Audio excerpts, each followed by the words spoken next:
Hey, good morning, everyone, and welcome to UroNurse. You can see I'm not remote anymore. I'm over in my home studio. Happy. We meet every Saturday at 9 a.m. Central Time. Glad to be with everyone. If you're watching us on YouTube, LinkedIn, Facebook, X, or Instagram, welcome to the show. Yes, we're in all of those places now.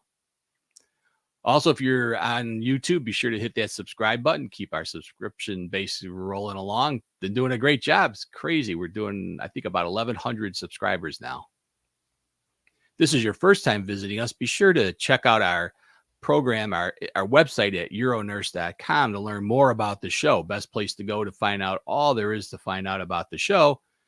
It's also the best place to go to watch all of our past episodes. We have 74 of those now to watch, so check them all out.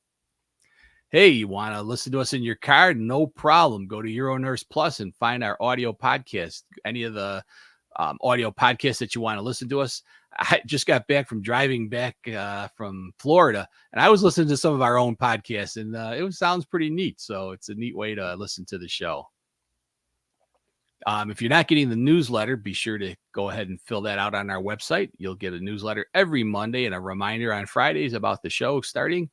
And if you're watching us live, comment box. Go ahead and put your comments in there. We'll bring them up on the screen for our experts to answer.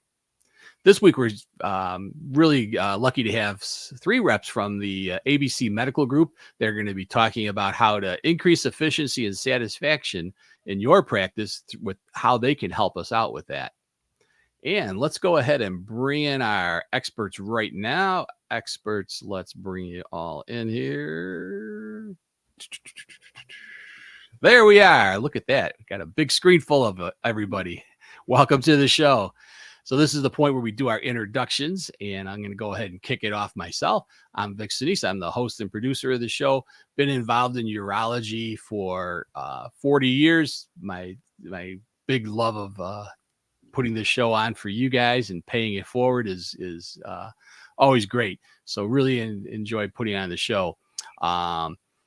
Interesting story for today, just for those of you that haven't heard about it, but we're going to be launching a new podcast called the UroPatient Podcast, and that's going to follow this show at 10:30 Central Time. So be sure, if you want to learn more about, as a patient, you want to learn more about the show, check that one out too. All right, let's bring in Andrea. Go ahead and do your introductions. Good morning. My name is Andrea Strong. I'm a urology nurse practitioner in Wisconsin. I've been working in urology for over a decade now. Many of that time I spent working as a nurse. I did inpatient, I did outpatient. I did get certified as a urology registered nurse. I'm also the educational director for the Chicago Metro chapter of the Society of Urologic Nurses and Associates. And I am on the board for the National SUNA as well. So really happy to be here with you all today. It's a shame you're not involved more. Hey, Jan, go ahead. Good morning, everyone. My name is John Lin. I'm a urologist in private practice in Gilbert, Arizona, which is just a little bit south of Phoenix. And like Vic, what I'm doing here is to pay it forward, sharing what little I know in the clinical and business aspects of medicine so that we can help all urology practices to succeed. As such, I created a Facebook group called the Thriving Urology Practice Facebook group, where we have over 2,500 US-based urology practice folks joining and interacting on a daily basis. The story I have for you today is that interesting thing that's about to happen as soon as I'm done here is that I have a locksmith coming to crack open a safe that no longer opens in our practice. It contains, get this, prescription pads. Yes, I locked those prescription pads in there, and along with some other paperwork. So that is the interesting story of the day. I tried everything I could to crack the safe. Everything known, looked online, everything, could not do it. Even took a circular saw to it. Wow. I need expert help. So just like I need expert help in cracking the safe, I encourage all the patients or urologic patients listening to this to not to take your urologic care in your own hands. I have treated quite a few guys who insert needles into their scrotum to drain their hydrocele. So don't do that. Back to you, Vic. Yeah. All right, Scott, we're going to bring you up here. Go ahead and give your introduction. Hey everyone, Scott Woods. I'm the marketing manager at ABC Medical. We're a nationwide medical supply company. We specialize in wound care and ostomy products, but our real forte is urological products. That's kind of where our heart is. I'm the least interesting person on this call, so I'll end it with that and turn it over to one of my cohorts at ABC. All righty, real good. All right, Zach, you're up.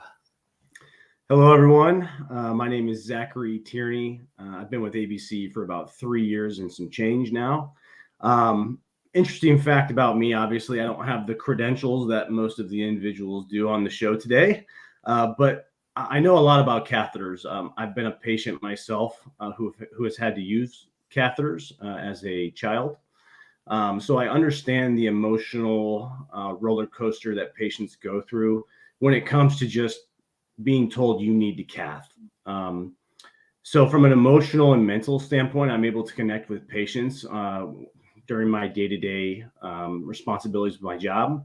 But when it comes to meeting with clinicians, I've got a real strong understanding of insurance and criteria and kind of what goes into getting patients approved for supplies, ultimately saving the clinic time in the form of addendums and having to go back and fix documentation to meet criteria for the insurance company. So yeah, that's what I specialize in. All righty. And Amy, go ahead and introduce yourself. Hi, my name is Amy Landrum. I am a wound ostomy continence nurse practitioner.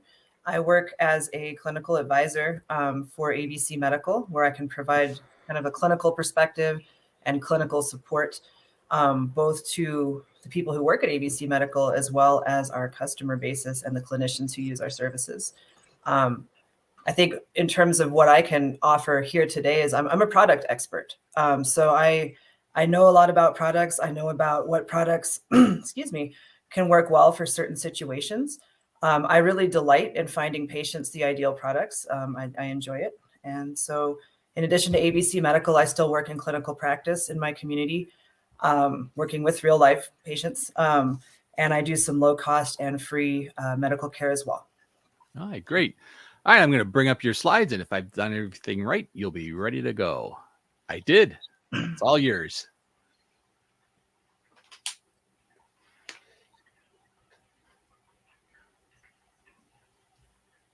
All right.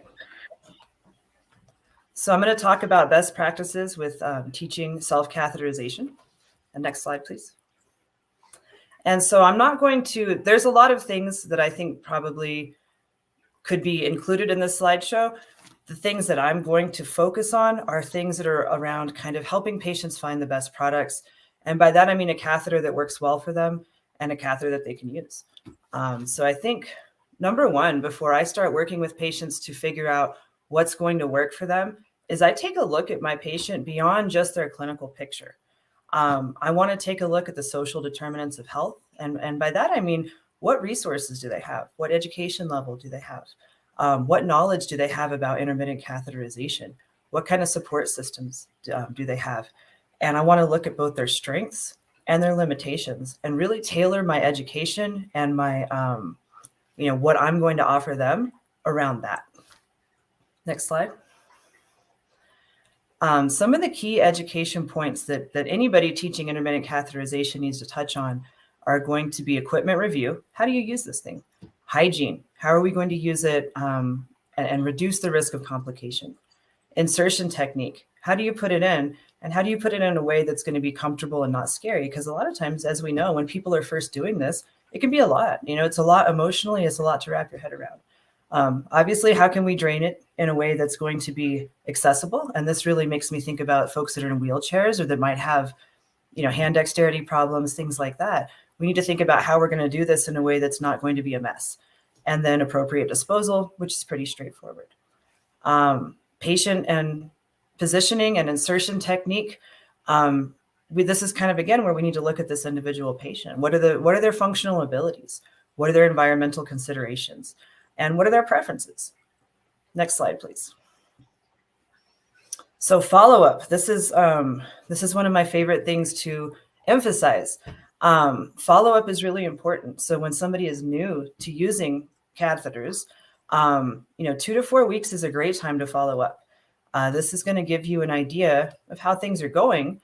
That initial follow-up, you can learn a lot. How is it going? Is this product working well for them? Are they doing it right? It's going to make them feel supported too.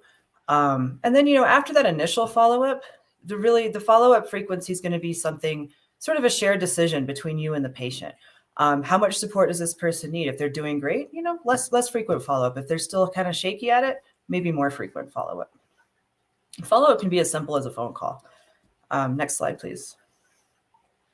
Another key element that I think is essential to any folks that are new to intermittent catheterization is making them aware of the complications, just so they can act quickly or act appropriately if they encounter these situations.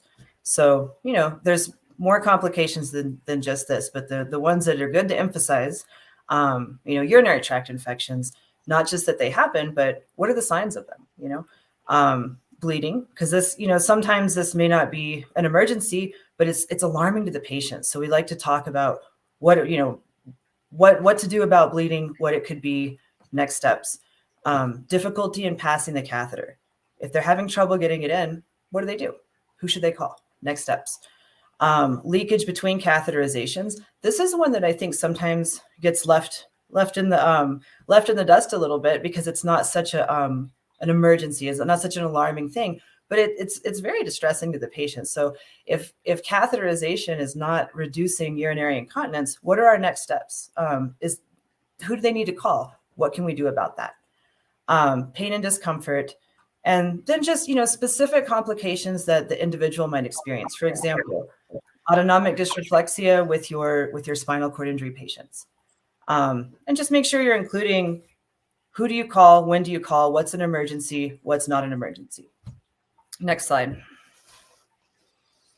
So that's kind of, I just touched on some key points that I think everybody should be including in their new patient education plan when they're teaching folks how to cath. There's other things too, the fluid intake, follow-up, things like that, that I think we definitely usually include with our stuff. But I think, follow-up is really important. We're going to talk more about that. Let's talk about how to find the right catheter for the patient's unique situation. So we can go to the next slide. I always ask this question, and I get interesting answers sometimes, but so what's the best catheter on the market? And you guys don't have to answer, I'll answer myself, but the best catheter on the market is the one that the patient wants to use, right? And so that's kind of where the art of finding the ideal product comes into play. That's what you really want to focus on. Is we all have our biases. Oh, I love this company, the rep's really cute, or I love this company, I just love the way these catheters look, this is what I would use. I think it's really important sometimes to kind of put that bias out the window when you're actually working with a patient, because the most important thing is finding the ideal product that makes them feel like they want to use it, because then they're going to be compliant, they're going to feel better about it, it's going to be less distressing. So the basics, I think we're probably familiar with it, but we want to use a sterile single-use catheter. We want to teach clean technique. This is what we do for intermittent catheterization. Due to hypersensitivity and the risk of latex, we typically steer clear of latex products. And the good news is most products don't contain latex anymore. So most of your companies are going to offer a wide array of non-latex intermittent catheters. Next slide. So here's the slide that has all the, this is what I think about. And I think everybody should think about. Again, it's kind of about individualizing the experience for the customer or the patient. Consider their anatomy and consider their environment. These are really unique things to this individual. So picking out the ideal catheter is less about finding a brand that you like and more about looking at this person's body. Like, what's going on? Do they have an enlarged prostate? Are there other anatomical features that might make catheter insertion more difficult? And if so, what catheters can help us kind of navigate around that? Do they have hand dexterity issues? This is one that gets missed a lot. So we're always looking at the catheter. Why don't we take a look at the packaging? How easy is it to open? If they have arthritis, or if they're a higher level spinal cord injury, quadriplegic, these things are important to consider. What kind of hand dexterity do they have? And is it going to be compatible with opening this product? Lower extremity contractures, another great thing to think about. How's their visual acuity? Are they ambulatory, or do they spend the majority of their time in a wheelchair or bed? And this is important to think about too, because this is going to make you kind of think about, well, what catheter length really makes sense here? Where are they cathing and into what? Do they have a large pannus or other anatomical trait that might impact how they cath? Are they going to be able to visualize their urethra or no? Would a female length catheter be helpful, or would it maybe not be helpful? Just depending on, again, how can they reach their urethra, and how can they reach what they're going to be cathering into if they're not using a closed system? And then, is there a caregiver available to assist and reinforce teaching, or is there not a caregiver available? So these are the things that I tend to think about when I'm first working with a patient. Next slide. Samples on hand. Keep samples on hand. This is something that worked really well for me in clinical practice, and so I'm going to share it with you guys. Catheter companies are more than eager to give you samples, right? Because they want you to use their products. So develop relationships with your catheter manufacturer. We got cold. I'm going to give you a whole list and all their contact information at the end of this presentation. Keep that on hand. But consider getting sample packs in several different French sizes, several different styles, male and female length, of 3 or 4 or more brands of catheters, and keep them on hand. This is a really great way for you to get familiar with these products as well, because it's one thing to look at a product in a package or listen to a rep tell you about it. It's an entirely different thing to take it out of the package and help somebody put it in their urethra for the first time, because you're going to really get some hands-on experience with it, and you can see how it performs, and you can kind of see what it's like. And that way you're going to be more of an expert on that product when your patients come back to you with questions about it. So keeping samples on hand in the office so you can go over them with the patient and learn about them together is a fantastic choice. Next slide, please. Follow-up and feedback. This is how I learned everything I know, really, about products. So when we hand out products to patients and they take them home, when you follow up with them, you're making the patient feel supported. They know that you care. They know that you are providing them with an access to a resource, which is you, to help them with this. But you're also collecting information on how that product performed. So if they give you feedback like, well, it went okay, but it was just a little too soft. It was really hard. This one thing I didn't like about it, or it was okay, but I just have such a hard time opening the package. Or it was okay, but water just spills everywhere, and this doesn't work for me because I'm at work when I'm cathing and it gets on my clothes. Whatever information they're giving you back, you file that away in your little library in your brain, and then okay, so this catheter right here, the things that they're saying that work well for it are the following, but the things that they're saying that they don't like about it are the following. And I'm going to remember that. So next time I know, when I work with a patient, if this one attribute is really important to them, then I won't give them this catheter, or I'll make a different recommendation. So that follow-up and that real patient experience, that real world experience, is what's going to make you truly understand products and how they perform and how they differ from each other. All right, next slide. Explore assistive devices. These aren't always as readily available, but they can be, and in terms of just people being familiar with these products, both clinicians and patients. But there are a lot of different assistive devices out there that can help people with the catheterization process. And again, this kind of goes back at looking at your individual patient and where their strengths and weaknesses might be in terms of their ability to cath themselves. And if you identify specific deficits, then look into assistive devices that can kind of help with that deficit. There's a lot of stuff available. Next slide. I think DME companies can be a fantastic resource. I'm with the ABC Medical, but I can't speak for all DME companies, but I know that we are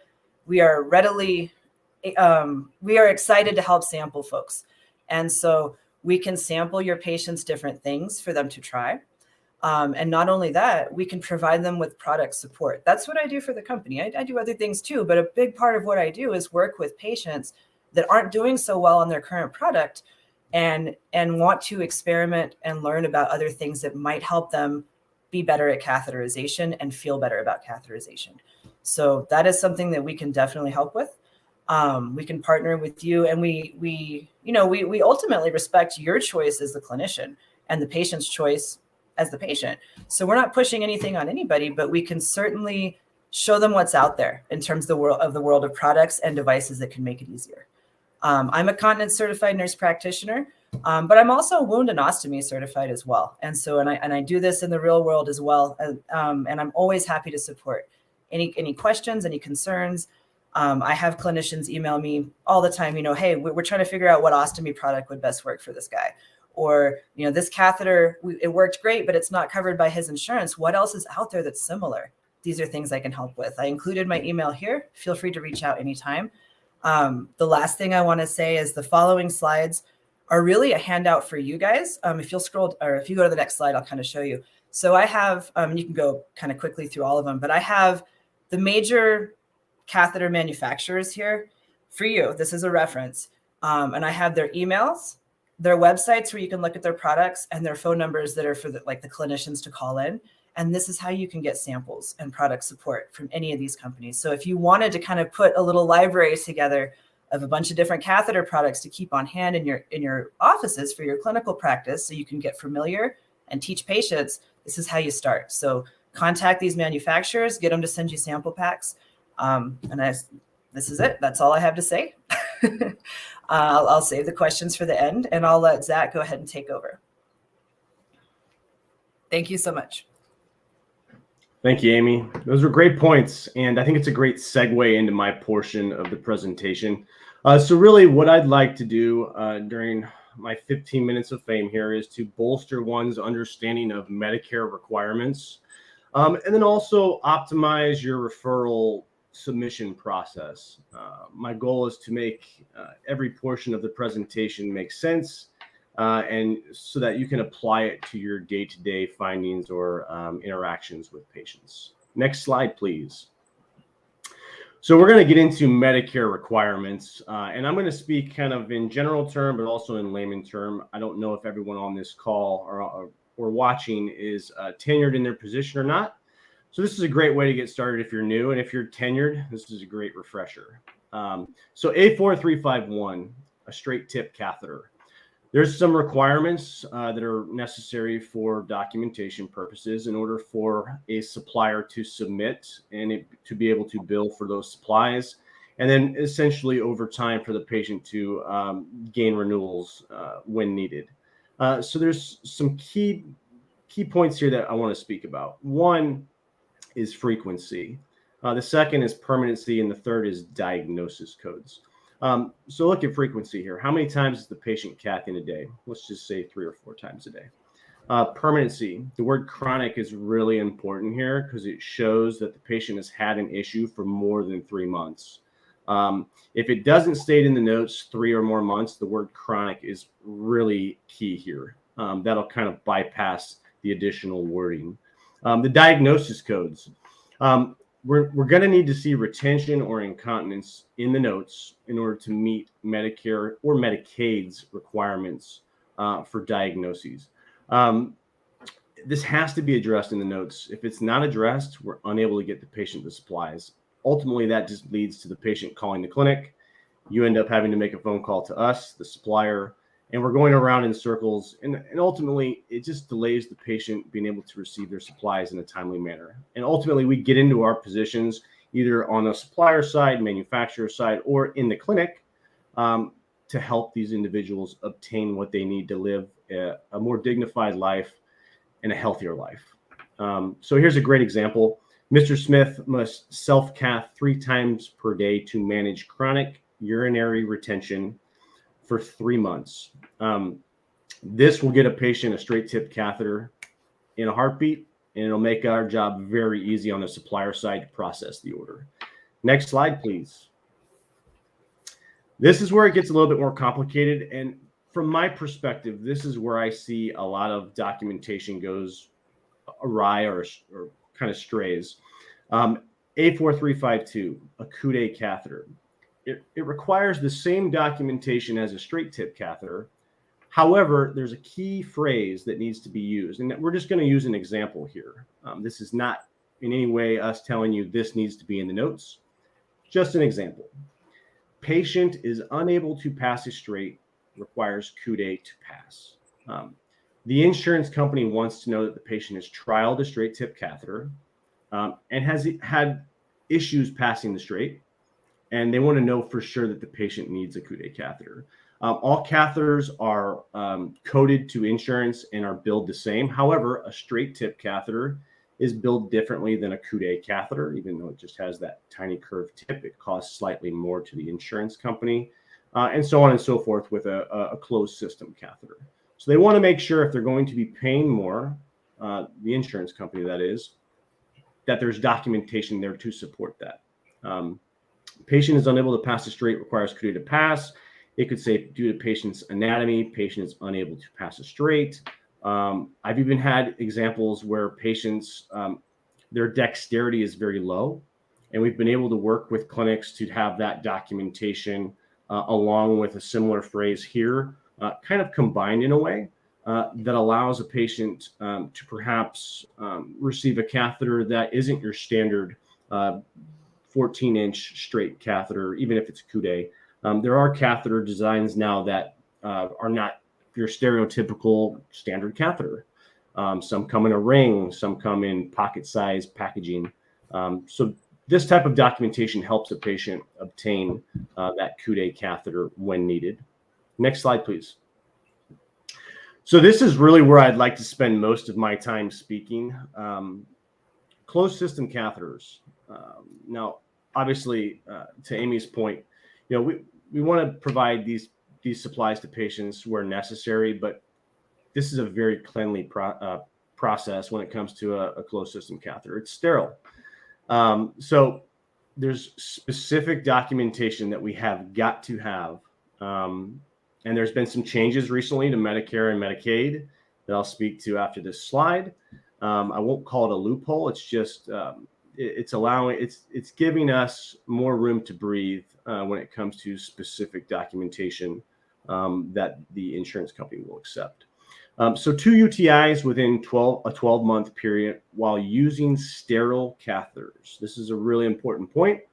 I'll typically get submissions for patients needing supplies, specifically closed system catheters, and a patient will have been using a Foley when they've contracted a UTI. The insurance company will not allow or accept this documentation. It has to be on a sterile straight tip catheter. So, or a CUDE catheter for that matter, but it needs to be on a catheter that is not a closed system and is not a Foley. That's really important. I want to just make that clear. The UTIs need to be separated by 30 days. It can't be 28 days. It can't be 27 days. It needs to be more than 30 days. I don't necessarily agree with this. If a patient's getting a UTI, it's a clear sign that something's not working, and we need to work towards putting the patient on a product that will work for them to reduce the UTIs. But this is the current ballpark that we play, and this is the documentation that's going to get those patients approved. So there's some key secondary symptoms here that you also have to have documented.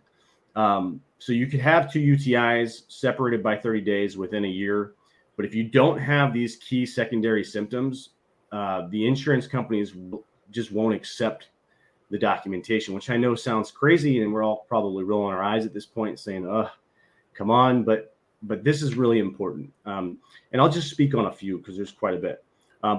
Secondary symptom could be increased urgency to urinate. It could be increased incontinence. It could be a fever. It could be, again, any of those three are really kind of where I see easiest documentation being obtained. If you go down this list here, it could be appearance of new increase in anatomic dysreflexia for spinal cord injury patients. It could be pyuria, etc. Next slide, please. And this is in addition to the information we were just talking about. There's some other options here. Immunosuppressed patients, documentations as far as like their medication list, is going to be really important here. If they're on a specific drug that is going to, obviously like chemotherapy or any of the other drugs that would be on this list in front of you here, prednisone, methotrexate. If we have those documented, we can get the patient approved. It just needs to be in the medication list, and there needs to be some note of retention aside from the UTIs. That's really, really important. Option 4 and 5 kind of go like what I just talked about: a spinal cord injury patient, perhaps a female who has a neurogenic bladder, who is pregnant for the duration of her pregnancy, can qualify for sterile catheters. That's really, really important to note, that as soon as the patient is no longer pregnant, they would have to come off of the closed system catheter. Option 5 I'm going to speak about here momentarily, but patients that have obtained an injury that is T3 or higher, I don't want to use the words auto-qualify, but they qualify. And I'll get more into that here with the next slide. Next slide, please. So required information, and this is going to go with my last slide, actually, which is a snapshot of our RX that we use at ABC Medical. And with respect to everyone that's listening today or who will be watching this in the future, whichever script you decide to use that you trust as far as the supplier or the manufacturer, these are going to be many of the required pieces of information that we are going to need on our end, and the insurance company is going to need on their end. An order date, patient name, diagnosis code, product being ordered, length of need. That's one that I see missing quite often: length of need and number of refills. That's typically section 3 on all scripts that across all suppliers and manufacturers. We typically follow the same structure when it comes to our ordering process and how we lay things out for the insurance company. And really, we use their criteria.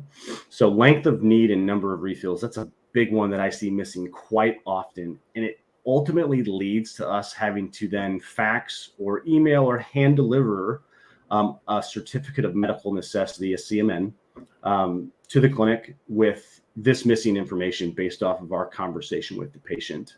And then it's up to the doctor or the clinician to be available to sign and date that new piece of documentation that we would then submit to the insurance company. So you can see we go around in circles pretty quick if a basic piece of information is missing. We definitely need ordering physician name and MPI. That's huge. I know that sounds kind of crazy because the doctor's signing. Why does the patient or the doctor's name, nurse practitioner name, PA's name, why does the provider's name need to be on the order? Well, sometimes we're working really quick. Doctors move from room to room and typically don't have a lot of time to spend working on the beauty of their signature. So it's a quick signature and go. Typically. And if we can't read the signature, the name of the provider has got to be on there. That is really key. And I'm harping on that, but it's really key. It's something that I see that goes missing. And again, it kind of leads into that carousel effect where we go around in circles and we're not actually getting to the end result, which is getting the patient supplies in a timely manner. And then again, signature, but also the date. Want to make sure that the date's on there. Again, that's just a verification process for the insurance company. If it's not on there, it'll throw a flag and we'll go back into that carousel effect. Next slide, please.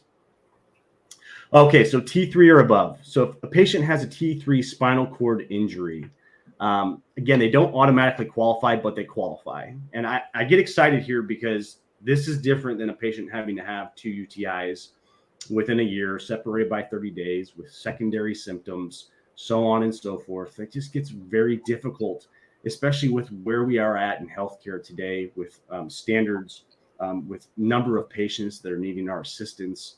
And then from my end, with the number of clinics that entrust me with their patients, the UTI conversation can get really, it just gets old, and it takes up y'all's time and it takes up my time.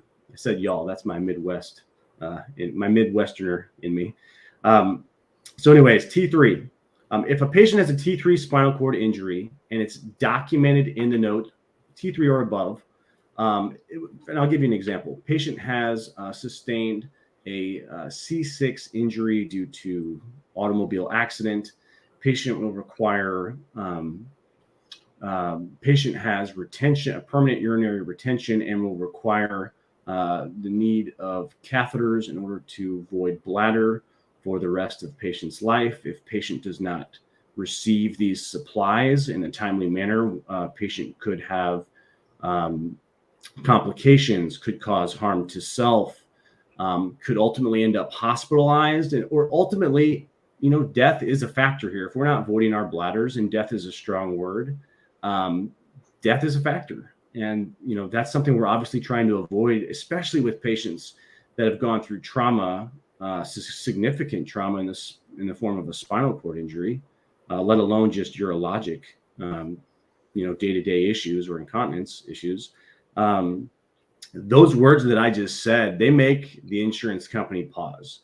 And with that permanency language, as well as the location of the patient's injury, we're able to get patients closed system catheters without having to jump through the UTI hoop. And to me, that's a huge win.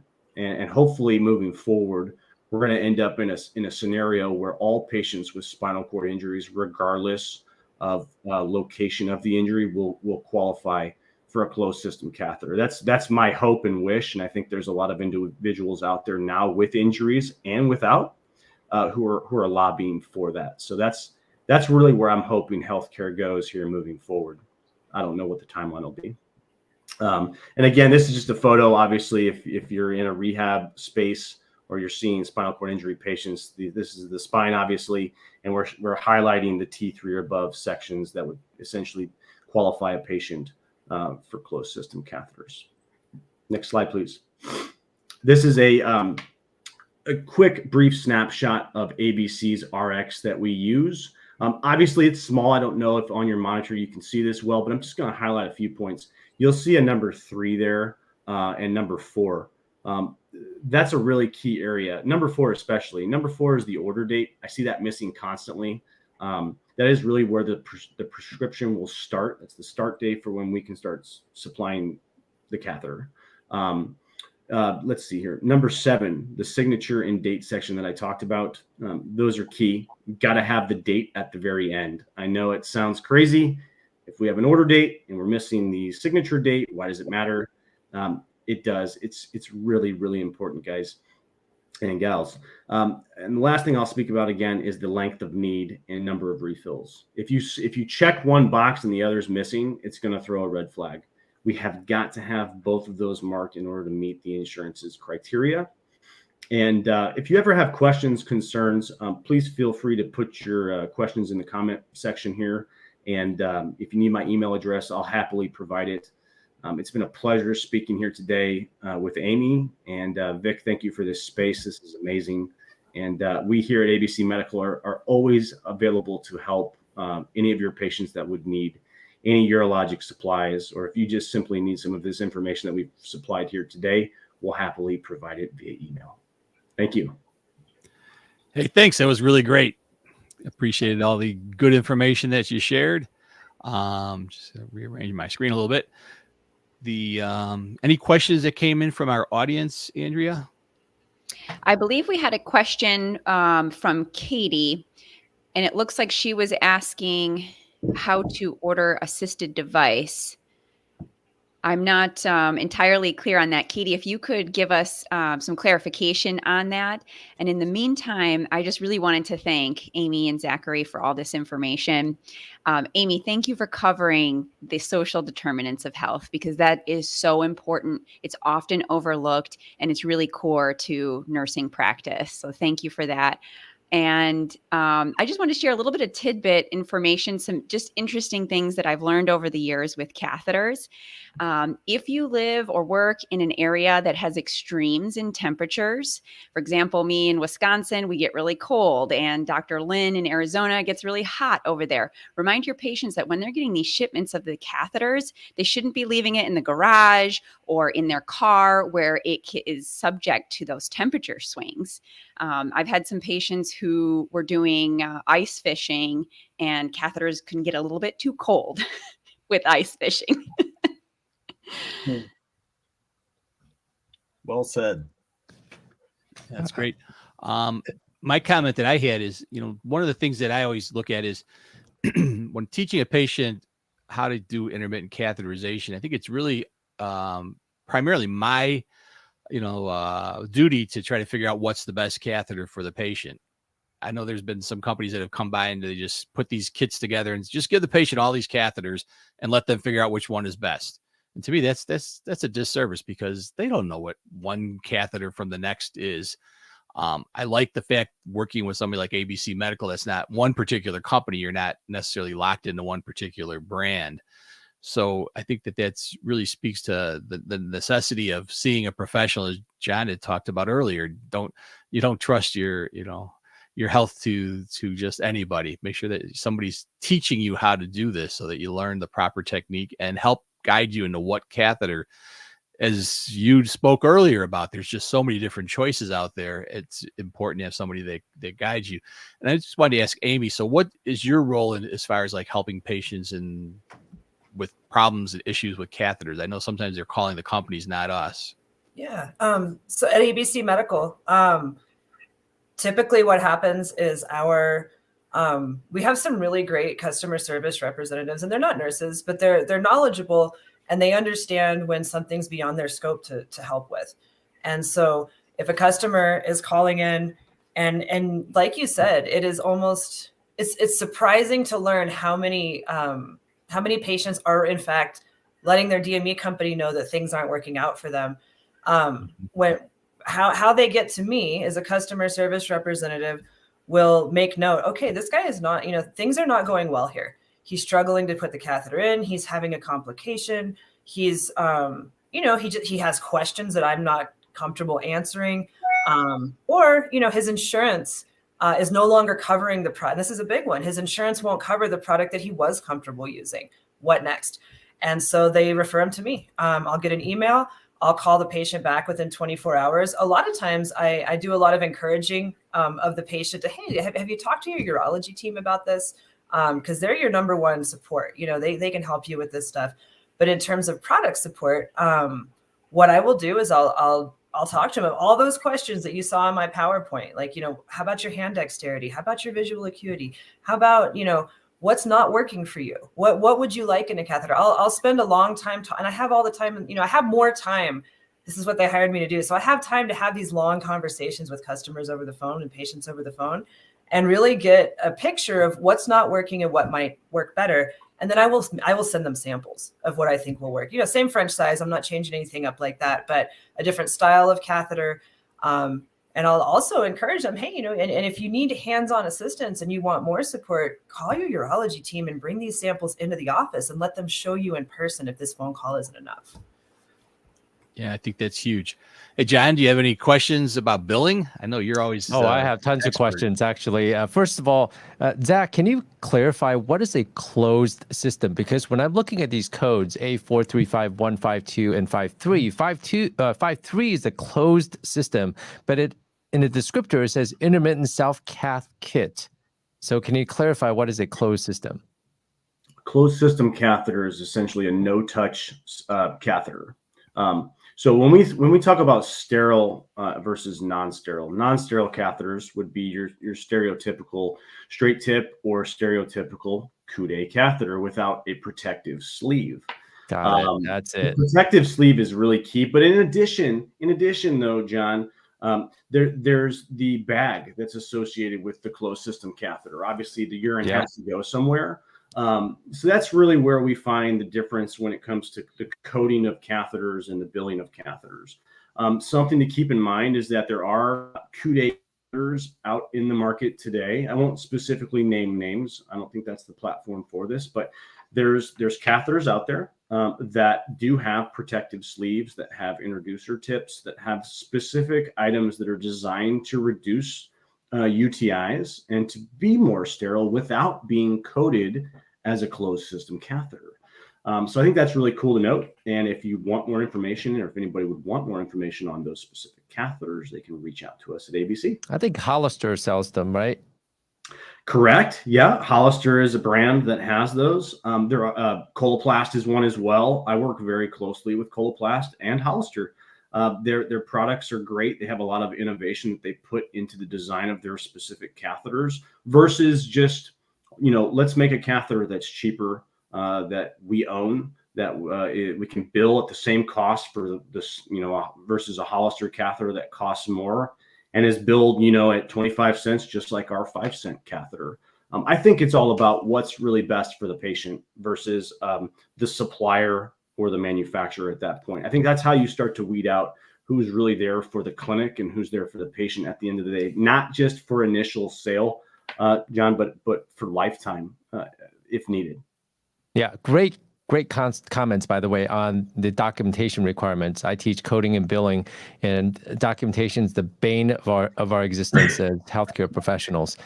And I'm just literally looking at my order sheet, my order in my electronic health records, and I'm proud to say that I do have the size, the duration, frequency, quantity, and indications. And I pre-populate the indications, and it's easier to remove what is already there than it is to write things down and put it in the record. So I have urethral stricture for self-dilation, neurogenic bladder, urinary incontinence. That covers most of the reasons that I'm ordering A435155253. That covers all that, so I can just remove what is not pertinent to this particular patient, so that I don't forget, because I hate getting those letters of medical necessity and having my staff fill it out. A total waste of time. And I, having sat through a lot of pitches as an angel investor, and this question is for Scott. We talk about, you and I can talk about CTA, CTV, CTA, CPM, LTV, but my question for you, Scott, is what is ABC Medical's unique selling proposition? What makes you different than other DME vendors? Good question. Zach spoke to it, even Amy throughout their talks, but we really want to put customers on the product that you choose for them and that they choose. So we're not looking to move them off of that. And there are some situations where insurance plays a role in what they can be put on. And so, but we're wanting to put them on the best product that their insurance will cover. But ideally, like there's not switching of products. I know that we hear of that taking place in the market. And as I've gone around and spoken to clinicians, sometimes they're not aware of it. And when I ask, how do you feel about that? I've never had someone say, I don't care. That's one of our unique value propositions that we offer. And I think also just truly putting patients first. When I first came to ABC, I was a little weirded out that every single day we come together as a team across the nation, unless you're in an in-service or something, and we have a little, what we call a huddle, and it kicks off by this promise that we have. And the promise, I won't say it here, but we've all memorized it, and it's all about we will do whatever is best for the patient. We will work harder than any other company to make sure that that's always in consideration. So I was taken by that when I first started. And then when I got into a bunch of meetings and meeting after meeting after meeting, month after month, when big decisions were made about that were going to impact the company, the question would always be asked, but how is that going to affect the patient?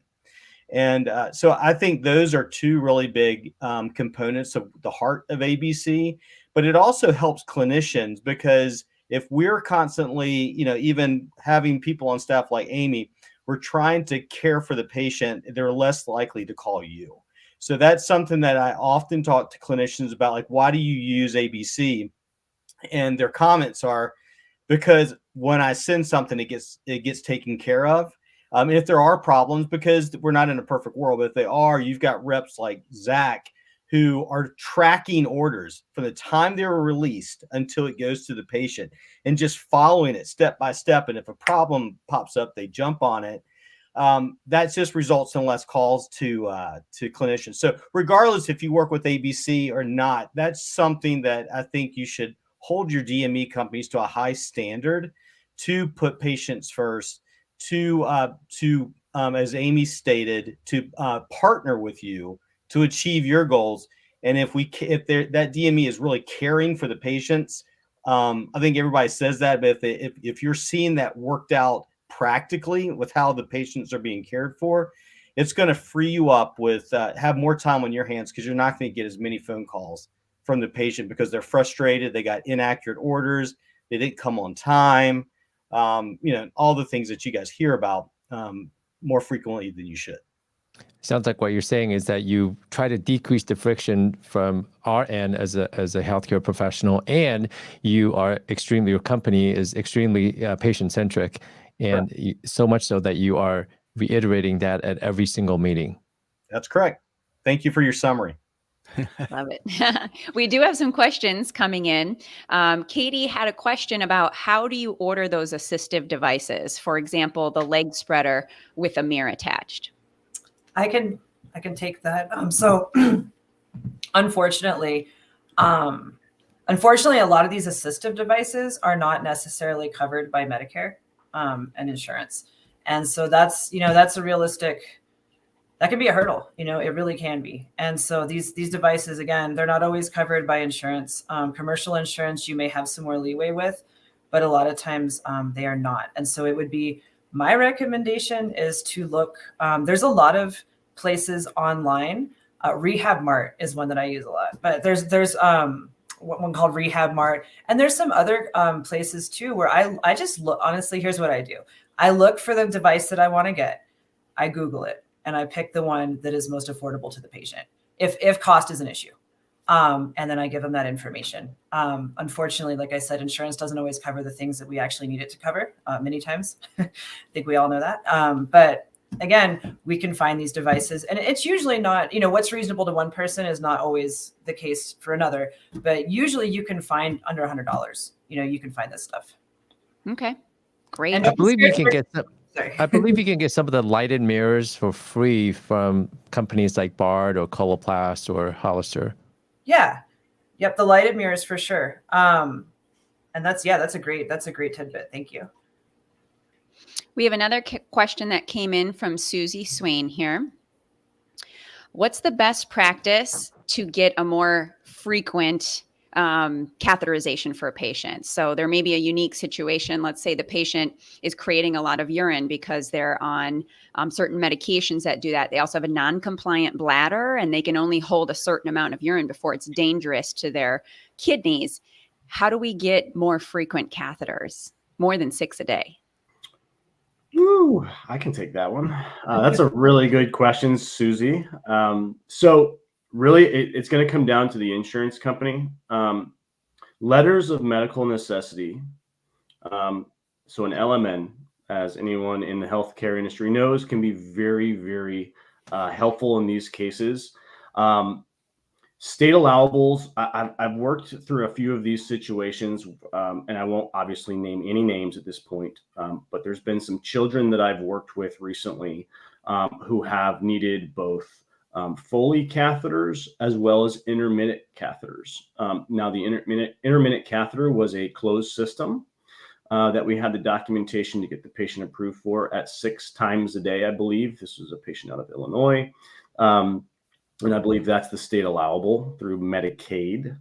And the state allowable for the Foleys was, I believe, and again, this is for a 1-year-old patient, I believe it was either 1 or 2 Foleys a month, which is just, I can't imagine that for my children, let alone this child. And so then, in addition to that, there's drainage bags, et cetera. So accessories. We were able to get the patient 30 Foleys in a month time frame versus the 1 or 2. And I believe we got the patient increased from 6 times a day usage with the intermittent caths to I think it was 8 or 9 times a day. And so really what it came down to was us at ABC communicating with the patient with what their needs were, taking that information back to the clinic and formulating a plan. Not to say that we were trying to falsify any documentation whatsoever. We were literally taking what was coming from the patient's mouth, providing that to the clinic. The clinic was then following up on the information that we provided to ensure its accuracy. And then I believe it was a PA and an MD that were working on the documentation together.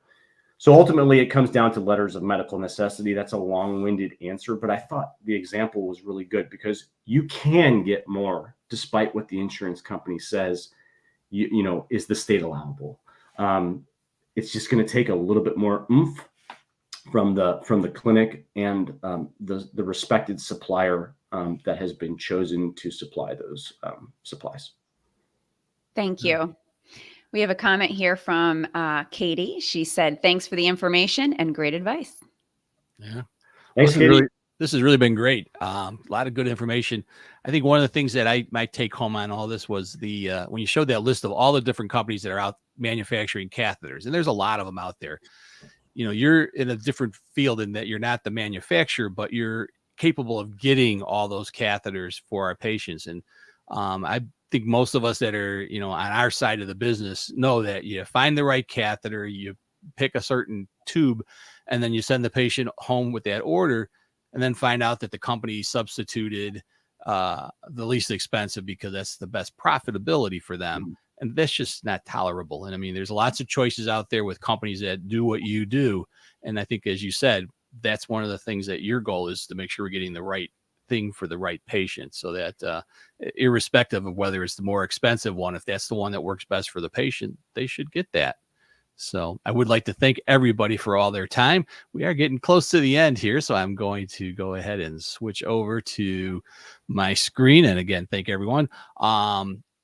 Little clip about next week's program. Anticipation is mounting for the upcoming episode of UroNurse.com, featuring the esteemed Christy B. Krieg, MSN, CUNP, as she takes center stage to discuss navigating the world of kidney stones. With her wealth of experience and expertise in urology nursing, Christy promises to deliver a dynamic and informative session. Viewers can expect an engaging exploration of the nuances surrounding kidney stones, from the factors contributing to their formation to practical insights for prevention and management. Christy Krieg, known for her insightful and accessible approach to urological topics, is set to provide a unique perspective on navigating the challenges posed by kidney stones. As she breaks down the complexities of the subject matter, viewers can anticipate a blend of evidence-based information and practical tips for maintaining optimal kidney health. Join us this Saturday on UroNurse.com. Yeah, it's great. Hope to see everybody for that. Great talk. After this program at 10:30 Central Time, and we're almost 10 o'clock now, I'm going to be launching a new podcast called the UroPatient Podcast. It can be found on UroPatient.com. And I do invite everybody to go ahead and watch that show. I'm looking forward to getting this launched and see how it goes. We're going to start off with this week's episode, which is what I call, What Are the 5 H's? So if you want to find out what those are, tune in. And as always, it's great to have everybody here. We appreciate all you do for us and all our experts. Thanks for all your great input. And it was great having ABC to send 3 reps to discuss their side of the business. We really appreciate that and look forward to seeing everybody next week on UroNurse at 9 o'clock Central Time. Have a good day, everyone. Bye, everybody.